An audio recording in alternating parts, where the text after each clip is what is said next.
I shouldn't have been there. I knew it the second I stepped into that quiet room, with its low light and the soft hum of conversations spilling in from the hallway. I was too young, too out of place, standing there in my faded jacket while everyone else looked like they belonged to a world I'd only ever seen from a distance. And then she looked at me. She didn't just see me. She pinned me there, like the whole room had narrowed to that single glance. A woman in her 40s, poised in a way that made everyone else feel smaller without even realizing it. Dark hair swept carelessly over her shoulder. A glass of red wine balanced loosely in her hand, like she hadn't even noticed she'd been holding it. I should have looked away. I didn't. She crossed the room slowly, not hurried, not hesitant. And when she stopped in front of me, her eyes flicked down at my hands, then back to my face, like she was trying to place me. "You're not supposed to be here," she said, her voice low, calm, but there was something underneath it, something that made my chest tighten. "I know," I heard myself say, softer than I meant. "I don't belong here." And then, that smile. Not wide, not kind. Something in between, like she knew a secret I didn't. "Tonight," she murmured, close enough that I caught the faintest trace of her perfume. "You do." I don't remember moving closer, but I must have, because suddenly her shoulder brushed mine when she turned. The room seemed smaller with her that near. My heart beat loud enough that I was sure she could hear it.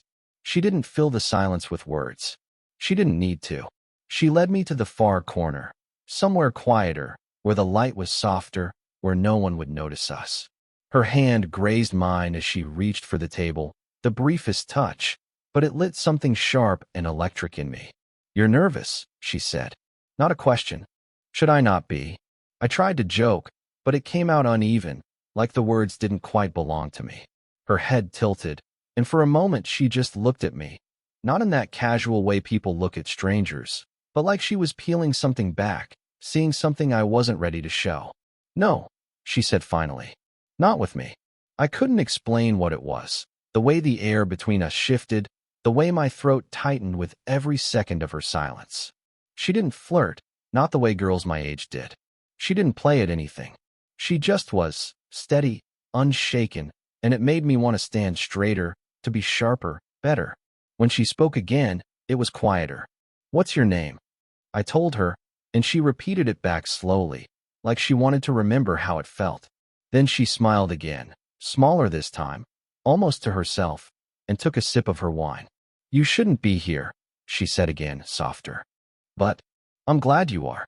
The night blurred after that, voices fading in and out, laughter in the background, the clink of glasses somewhere far away. None of it mattered. Not when she leaned close enough for her hair to brush my arm. Not when her hand lingered at the small of my back as someone squeezed past. Every glance felt heavier than words, every accidental touch deliberate in my mind, every quiet moment stretched so thin it felt like it might break. I didn't belong there. And yet, when she turned to me, her lips parted as if to say something but didn't. When her eyes locked on mine like she'd decided something, it felt like I'd been exactly where I was supposed to be all along. And then, a sharp knock at the door. The moment shattered. She froze, her expression unreadable for just a heartbeat, before she looked at me again, steady, deliberate. "Stay," she whispered. And then she turned toward the sound, leaving me there in that quiet corner, pulse racing, wondering what, exactly, I'd just stepped into. The knock faded, and the quiet returned, but it wasn't the same. She came back into the room a minute later, her expression unreadable, her glass now empty. She didn't explain who had been at the door or why her shoulders were a little stiffer. She just set the glass down, smoothed her hair, and looked at me, like she was deciding whether to let me stay or to make me leave. And then, with that calm, practiced voice, she said, "Do you want to sit?" I nodded, following her to the low couch near the window. The city stretched out beyond the glass, lights blinking in the distance.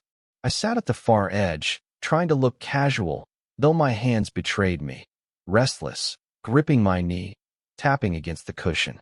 She noticed. Of course she did. "You don't talk much," she said, leaning back into the couch.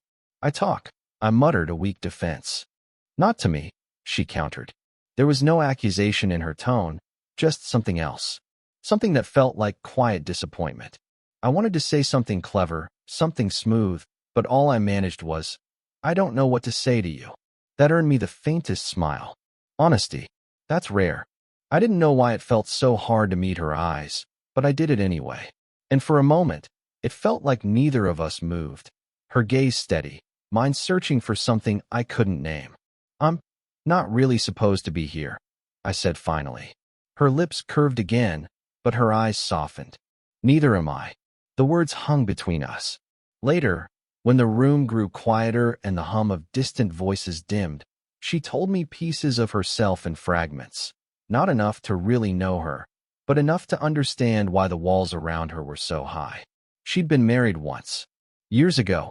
Too young, too certain, she said, with that soft bitterness of someone who'd told the story too many times to still feel it fully.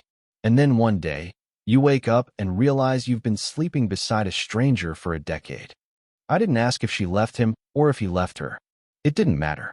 I told her less about myself, just enough to make her tilt her head, studying me like she couldn't quite fit the pieces together. "You're what?" 23. 24. I said, though even to me it sounded like a child insisting on being grown. It should have ended there, with that space between us filled by the obvious truth neither of us said aloud, that it was reckless, that it was wrong. But then she leaned closer. Not much, just enough for the warmth of her shoulder to brush mine, for her perfume, something soft, warm, like vanilla and rain, to pull me in until it was all I could think about. And then, just when I thought I imagined it, her hand grazed my arm. Not a deliberate touch. Not really. But slow enough that she didn't have to pull away when she could have. I stayed still, afraid to move, afraid to breathe. "You're quiet again," she said, her voice low, softer now, almost careful. "I'm trying not to mess this up," I admitted before I could stop myself. Her breath caught, just for a second. And then, the smallest laugh, so quiet I almost missed it. "You're already in it," she whispered. The silence that followed was heavy, but not uncomfortable. She didn't move her hand. She didn't look away. And for a second, it felt like the city outside had gone silent, like the whole night had folded in around us. I wanted to kiss her. God, I wanted to. But something in her expression, a flicker of hesitation, maybe, or a shadow of guilt, kept me still. Then, slowly, she stood, breaking whatever spell had wrapped itself around us. "It's late," she said, voice steadier now, distant. I stood too, because I didn't know what else to do. But just before I turned toward the door, she caught my wrist. Not tightly, not enough to stop me, just enough to make me look back at her. Her eyes held mine, unflinching. And then, with a quiet that felt almost like a confession, she said, "You don't have to go yet." And in that moment, nothing else in the world existed but her hand on my skin and the unspoken promise in her gaze. The air in the room felt different after that. Her hand still lingered on my wrist, soft but steady, like she hadn't decided if she was ready to let go. I didn't say anything, couldn't, really, and maybe that was what made her pause. Her eyes searched mine, quiet but full of something I couldn't name. And then, too quickly, she released me. "You should," her voice trailed, softer than before. "It's late." But her tone didn't match her words. I should have left. But I didn't. Instead, I sat back down on the couch, telling myself it was just for a minute. She didn't stop me, didn't move away either. She just sat beside me, her knees angled toward mine, her shoulder close enough that I could feel the ghost of her warmth. For a while, neither of us spoke. I watched her trace the rim of her empty glass with her finger, slow, thoughtful circles that made my chest tighten for reasons I didn't want to admit. Every few seconds, her gaze flicked toward me. Quick, sharp glances that vanished when I turned my head. It felt like we were suspended in some fragile, dangerous balance. One wrong move, one wrong word, and it would all shatter. And then her phone buzzed. The sound was sharp in the quiet room. She startled, her hand flying to the phone on the table. Her face went still as she read whatever message had appeared on the screen, her thumb hovering but not typing. "Everything okay?" I asked, careful. She hesitated. long enough that the silence became its own answer, before sliding the phone face down. "It's nothing," she said, too quickly. But her shoulders were tense now, her jaw tighter. I wanted to ask, but before I could, there was a knock, not the hesitant kind from before, but a quick, sharp rapping that made both of us freeze. Her eyes darted to mine, wide, like she'd been caught. Then, just as fast, she was on her feet, smoothing her hair, straightening her blouse. "Stay here," she whispered, and before I could respond, she slipped into the hall. I sat there, heart hammering, straining to hear voices through the wall. Muffled, too low to make out, but enough to know there was someone else. Minutes passed before she returned. Her expression was unreadable again, carefully composed. But her hands betrayed her, restless, twisting the thin gold ring on her finger. "Who was that?" I asked. "No one," she said, too soft, like the words cost her something. Then, after a pause, "It doesn't matter." She sat beside me again, but this time there was less distance. And maybe it was because of the interruption, or because of whatever message had been on her phone, or because the night had stretched too long, but she leaned closer, close enough that her hair brushed my arm, close enough that I could feel her breath when she spoke. She stopped herself, biting the inside of her cheek. "Complicated." I almost laughed, but it came out as something else, rough, uneven. "Then tell me to leave," I said. "I will." She turned to me then, fully, and there was something raw in her gaze that made my throat tighten. "I should," she whispered. But she didn't. The silence that followed was unbearable. I could feel every inch of space between us, every heartbeat pounding louder than the city outside. My hand twitched against my knee, wanting, aching, to reach for her, to close the distance, to do something. She must have seen it. Her lips parted, the smallest intake of breath, like she was about to say my name, or maybe tell me to stop. But then, footsteps. Somewhere in the hall, too close, moving past her door. She jerked back slightly, her hands gripping the cushion, her eyes darting toward the noise. We stayed frozen like that until the sound faded. And then she exhaled, shaking her head, half a laugh, half a sigh. "This is insane," she murmured. "Then why can't we stop?" I asked before I could stop myself. Her gaze met mine, sharp, electric, and in that moment, it didn't matter who might walk in, or who might call, or what anyone might think. Because even though neither of us moved, we were closer than ever. So close that it felt inevitable. So close that the only thing holding us back was the thinnest thread of restraint, ready to snap. The night had gone still again, but it didn't feel calm. It felt heavy, like the air itself had thickened, pressing down on us, daring either of us to break first. She sat beside me, her body angled away, but her knee was almost brushing mine. Every second of silence between us pulled tighter, like a rope wound to its limit. I couldn't stand it anymore. "You keep pulling back," I said finally, my voice lower than I intended. "But you don't tell me to leave." Her head turned slowly, her eyes meeting mine, sharp but uncertain. "Because you don't want to." That's not an answer. She didn't speak for a moment. Her jaw flexed once, her gaze dropping to the floor, then back to me. "You're too young," she said, quiet but cutting. "And I should know better." The words stung more than I expected. I laughed, but there was nothing light in it. "Too young." I shook my head, leaning closer, close enough to see the tiny flecks of gold in her eyes. "I'm not a kid." "You think that," she whispered, almost to herself. "But you don't know what this would mean." I should have stopped. Should have let the silence swallow it all again. But I couldn't. "Then tell me," I said, leaning in until my voice was just for her. "Tell me to walk out that door and forget you. Tell me this." My hand hovered near hers, trembling but not touching. "Doesn't matter." Her lips parted, but no words came.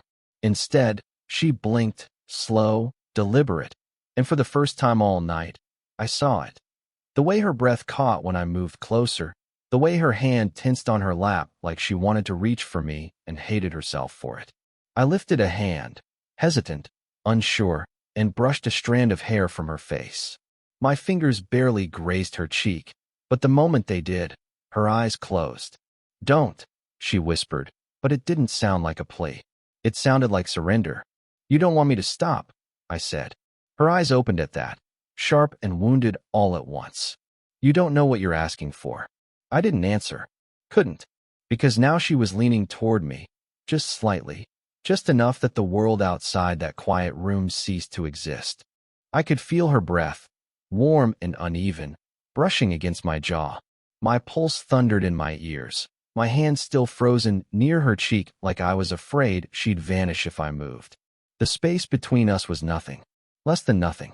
Then she broke. This shouldn't be happening, she said, but her voice cracked, and that small fracture undid me. Then why does it feel like it has to?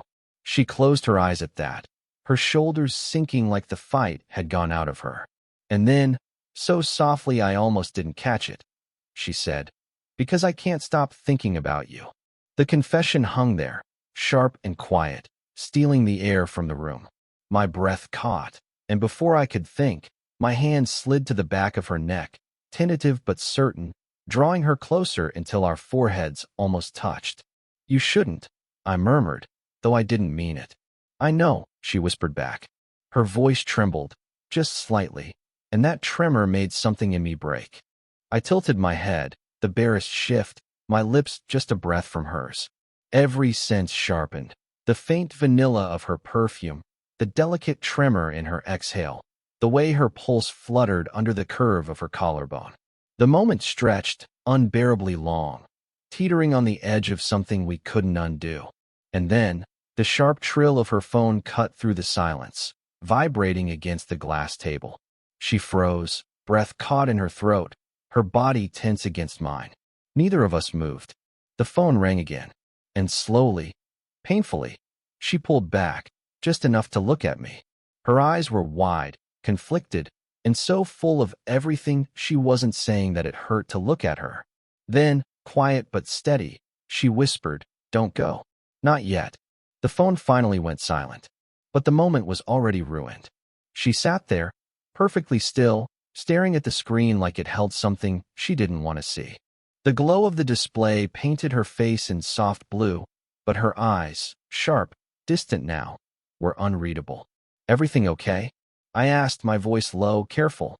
She didn't answer right away, just locked the screen, set the phone down like it was fragile. Then she stood, slow and deliberate, and turned her back to me. "You shouldn't be here," she said finally. The words hit harder than they should have. "You said tonight I did."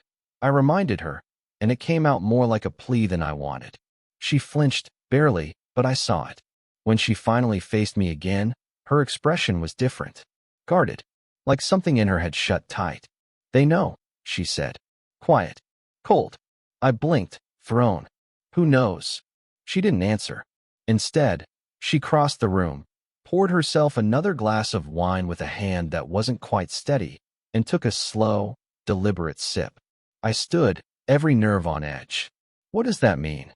Her laugh was sharp, humorless. It means I wasn't as careful as I thought. That someone saw, or heard, or maybe just guessed. The words sat heavy between us, twisting the air into something jagged and dangerous. I stepped closer, though part of me knew I shouldn't. "Then what?" I asked. "We just pretend none of this happened?" She looked up then, her gaze locking with mine, sharp enough to hold me in place. "Maybe we should." I didn't move. And maybe it was stubbornness, or maybe it was something deeper, something I didn't want to name, but I closed the distance between us until there was barely a breath between her and me. Her breath hitched, so slight I almost missed it. "You don't mean that," I said quietly. Her fingers tightened around the glass. "I have to." But then she stepped past me, her shoulder brushing mine, the briefest contact, sharp enough to make my pulse jump. I turned as she stopped at the window, her reflection caught in the glass, tall, graceful, but fragile now, her head bowed like the weight of this secret was pressing down on her. I crossed the room slowly, every step deliberate. When I reached her, I didn't touch her. "Not yet." "Tell me who," I said, my voice softer now. "Tell me what they said." Her hand trembled against the glass, the only betrayal of how hard she was fighting to stay composed. "It doesn't matter who," she whispered. "What matters is that this, us, it won't stay quiet anymore." And when it doesn't, she stopped herself. I waited. When it doesn't, she finished, it'll ruin me. I should have backed off then. Should have let her have the distance she was asking for. But instead, I reached out, slow, careful, and rested my hand over hers where it pressed against the cool glass. She didn't pull away. Then let it, I said, my voice low, steady. Because whatever this is, it's already too late to undo. Her breath caught, sharp and quiet, and for a moment neither of us moved. Then, slowly, she turned her hand over under mine, our fingers brushing in that tentative, fragile way that made my chest ache. Her eyes met mine in the reflection, soft but fierce, full of something that looked too much like surrender. "This will destroy me," she whispered. I leaned closer, close enough that my voice was barely more than breath against her ear. "Then let me be the one who's ruined with you." The silence after that was unbearable, heavy, electric. Her hand trembled in mine. Her shoulders rose and fell, sharp and uneven. And then, the smallest shift, she leaned back, just enough for her spine to brush my chest. I didn't move. Couldn't. Because in that moment, it didn't matter who knew, or what would happen when this quiet world of ours inevitably collapsed. All that mattered was that she wasn't pulling away, and that, for the first time, she wasn't telling me to stop. The room was too quiet. Not peaceful quiet, the kind that settles when a choice is about to be made, when every second stretches long enough to feel dangerous. She didn't turn to face me. She just stood there, her back against my chest, her hand still pressed to the glass like it was the only thing holding her steady. "You don't understand what this means," she whispered. Her voice wasn't steady anymore. It cracked in places, sharp with something that sounded like fear, or maybe something deeper. "Then explain it to me," I said, my own voice low, rough. "Because the only thing I understand right now is that you're still here. And so am I." She closed her eyes. I could see it, the way her shoulders tightened, her fingers curling slightly against the window pane. "I've already crossed lines I swore I wouldn't," she said. "I've spent years holding it together, being careful. And you," she stopped. "And me?" I pushed, stepping closer, until the distance between us wasn't distance anymore. "You make it impossible," she breathed. The words broke something loose in me. I reached for her hand, slow, careful, and when our fingers laced, she didn't pull away. She just stood there, trembling slightly, her breath shallow and quick. "I don't want careful," I said, my voice almost a whisper against her hair. "I can't," she started, but her words faltered. "You can't," I said, "but you're afraid to." She turned then, sharp and sudden, until she was facing me. Her eyes were fierce, glassy with everything she'd been holding back. And before I could think, her hands were on my chest, flat and tense, like she wanted to push me away but couldn't bring herself to. "This will ruin everything," she said. "Then let it," I answered, without hesitation. Something in her broke then, or maybe it was me. Because the next thing I knew, she wasn't pushing me anymore. She was holding on, fingers gripping my shirt, her forehead leaning against my shoulder like she was exhausted from fighting herself. I wrapped my arms around her, tentative at first, then tighter when she didn't resist. The room tilted, or maybe it was just me, because suddenly nothing felt steady except the weight of her against me, the warm press of her cheek against my collarbone, the way her breath trembled when I whispered her name. "You shouldn't want this," she murmured, the words muffled, shaky. "But I do," I said. "And so do you." She didn't argue. Her silence was answer enough. I leaned back just enough to look at her. Her hair fell loose across her face, and without thinking, I brushed it back, my fingers lingering at her jaw, my thumb grazing the edge of her cheek. Her eyes lifted to mine, steady but uncertain, like she was standing on the edge of something and didn't know if she wanted to fall or be pulled back. "Say it," I whispered. She hesitated, just long enough to make my chest ache. And then, soft and broken, she said, "I don't want to stop." That was it. The last barrier between us, gone. I didn't think, didn't hesitate.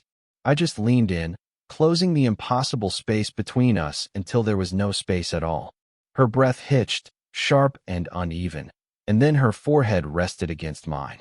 Not a kiss. Not yet. but close enough that every part of me felt the gravity of her, pulling me in, daring me to cross the last line. And when her hand found mine, fingers trembling but sure, I understood. This wasn't a game. This wasn't reckless. This was her choosing, finally, to let me in, even if it burned everything down. When she finally spoke again, her voice was soft but steady, full of the clarity neither of us had dared to claim until now. "Then don't let me go," she whispered. And for the first time all night, there was no hesitation left in either of us. The night had gone still, the kind of still that makes you aware of your own heartbeat. Her hand was still in mine, fingers warm and sure now, no more trembling. We didn't move for a long time. We didn't need to. The storm outside had faded to a soft drizzle, drops tapping lazily against the windows, and in the quiet, it felt like the world had paused just for us. When she finally pulled back, it wasn't to leave. She just leaned against the edge of the couch and looked at me, really looked at me, like she was memorizing something she didn't want to forget. "I was scared," she admitted, her voice quiet but steady. "Not because of you, but because of what this could mean, of what it might take away." I stepped closer, close enough that I could feel the heat of her skin even without touching her. "And now?" I asked. Her lips curved, not a smile exactly, but softer than anything I'd seen from her before. "And now," she said, "I'm more scared of losing you than I am of anything else." That was the moment I let myself breathe. I reached up, brushing a loose strand of hair from her cheek, and this time, she didn't look away. She leaned into the touch, her eyes closing like it was the first real moment of calm she'd had in years. "You're not going to lose me," I said. The words felt simple, but she believed them. I could see it in the way her shoulders eased, in the quiet exhale she didn't even know she'd been holding. We didn't talk much after that. We didn't need to. We sat together on the couch, her legs folded up beside her, my arm draped loosely along the back until she finally leaned into me. The weight of her against my side felt like something I'd been waiting for without even realizing it. At some point, her hand found mine again, fingers intertwining, her thumb brushing against my skin in slow, absent circles. And it wasn't about tension anymore. It wasn't about wanting what we couldn't have. It was about being there, in that quiet, unspoken way that says, "You're safe here." "You really think this can work?" she asked, her voice soft, almost hesitant, like the question had been sitting on her tongue all night. I turned my head, just enough to meet her eyes. "I don't just think it," I said. "I know it. Because I'm not going anywhere, and neither are you." She studied me for a moment, that sharp, careful way she always did when she was testing if my words matched the truth. Then, finally, she let herself lean closer, her forehead resting against my shoulder. "Okay," she whispered. "Just that." But it was enough. The rain stopped sometime after midnight, but we stayed there long after, the house sinking into the kind of quiet that doesn't need filling. I remember the feel of her head against my chest, the steady rhythm of her breathing syncing with mine, and the warmth of her hand still tangled with my own. No more fear. No more hesitation. Just us. When I finally pulled the blanket over her shoulders, careful not to wake her, I caught myself smiling. The kind of quiet, unguarded smile that only comes when you know, without question, that you're exactly where you're supposed to be. And for the first time since the night began, I wasn't thinking about how it started, or the rules we'd broken, or what tomorrow might bring. All I could think about was her, and the quiet, certain way she'd said, "Tonight, you do." And she was right. I belonged. Engagement questions for YouTube. Did you enjoy the story? What kind of stories would you like to hear next?